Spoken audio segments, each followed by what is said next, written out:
আসসালামু আলাইকুম। নমস্কার কৃষি ভাই বন্ধুরা, আপনারা এই যে দেখতে পারতেছেন শশা চাষ। এখানে যেটা আপনার শশা চাষ করা হয়েছে, দেখেন প্রচুর শশা লাগছে, এই গিটে গিটে শশা লাগছে।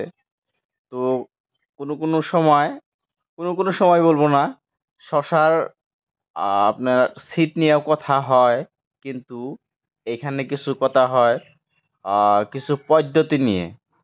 তো দেখেন, সেম সিট আমিও লাগাবো, আপনিও লাগাবেন, কিন্তু আপনারটা ভালো হইতে পারে, আমারটা খারাপ হইতে পারে। তো এখানে কি খাটে?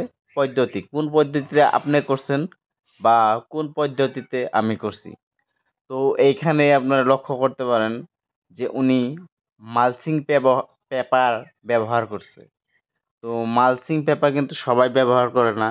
আর মালচিং পেপার ব্যবহার করলে এখানে বহুত প্লাস পয়েন্ট আছে। দেখবেন আপনি মালচিং পেপার যারা ব্যবহার করে, শসার সাইজগুলো ভালো হয়। শুধু শসা নয়, মালচিং পেপার পেপার দিয়ে আপনারা আহ, টমেটোও করতে পারেন বা লঙ্কাও করতে পারেন। মালচিং পেপার ব্যবহার করলে রোগ কম লাগে, রোগ বেমার কম লাগে গাছে। আর আপনারা দেখতে পাচ্ছেন গিটে গিটে ফল আছে, আর ফলের সাইজগুলো খুব সুন্দর, কালারগুলো সুন্দর হয়েছে। তো আর এখানে বেকা বেকা শশা নাই, যেটা মানে বোতলের মতো হয়, ওই সব শশাও কম আছে।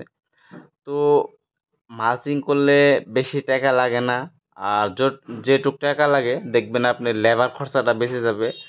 এখানে ঘাস অনেক হয় মালচিং পেপার না দিলে। তো ঘাসগুলা নিশ্চয় আপনার সাফা করতে হইতো লেবার নিয়ে।